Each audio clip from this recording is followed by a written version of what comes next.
Chào mừng các bạn đã quay trở lại với kênh của mình và mình là Trạng Sửa Chữa.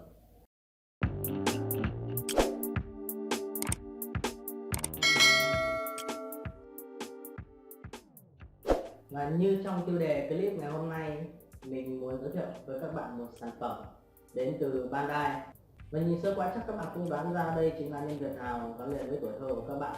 Và chẳng nói đâu sao, đây chính là siêu nhân khủng long đỏ. Ở phiên bản của Nhật Bản thì đây là chiến binh khủng long đỏ Abaret, và ở phiên bản của Mỹ thì đây chính là Power Ranger Dino Thunder, và ở phiên bản của Nhật Bản thì đây chính là bộ phim Baku Sentai Power Ranger, một Sentai nổi tiếng trong series Super Sentai của Nhật Bản. Ok, và bây giờ mình sẽ bắt đầu với việc đánh giá cách đóng gói hộp trước. Nhìn sơ sơ qua thì các bạn trông có vẻ giống là cái đồ chơi các bạn mua ngoài chợ rẻ tiền ngày xưa đúng không? Nhưng mà thực ra không phải đâu, các bạn có khi phải tích tiền được khoảng 3 tháng tiền ăn sáng thì may ra mua được một con như thế này. Xin lưu ý là một con nha.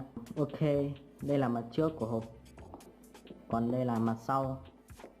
Ở đây thì nhà sản xuất đã cho chúng ta giới thiệu thêm vài chiến binh nữa mà các bạn phải mua lẻ để có thể sưu tập được toàn bộ bộ phận của cái con Abareno này. Nếu như các bạn chỉ mua một con thôi thì các bạn chỉ có một bộ phận thôi, và như ở con đỏ đây các bạn sẽ có thêm một cái tay. Nhưng không biết là tại sao là họ làm thế.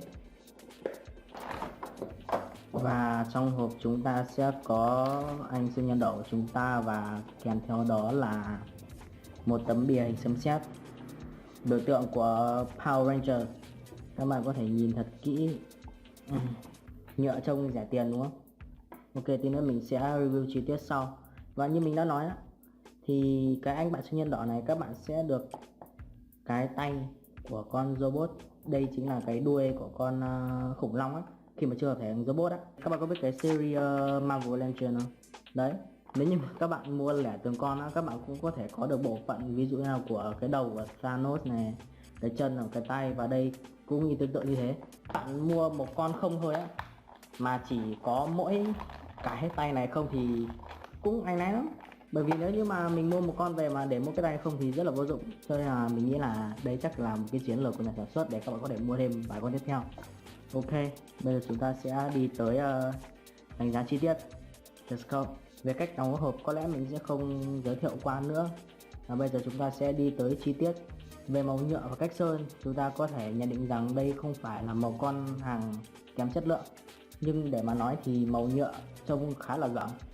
Các bạn để ý các phần chi tiết, ví dụ như là đồng hồ biến hình, hoặc là những chỗ ốc vít có phần màu sơn trắng, tất cả đều được không sơn lại. Khi chúng ta đã mua về, nhà sản xuất đã cho chúng ta sẵn hai bàn tay cầm vũ khí, và vũ khí bao gồm một chiếc súng và một bao đựng súng. Cách thể hiện màu sơn trên bộ đồ cũng không được thể hiện chi tiết cho lắm. Mình để ý thì một số màu vàng thì là màu vàng gold được đánh kim loại lên, còn lại một chỗ khác thì lại là một kim loại bình thường. Và sau đây chúng ta sẽ xem về khớp của sản phẩm.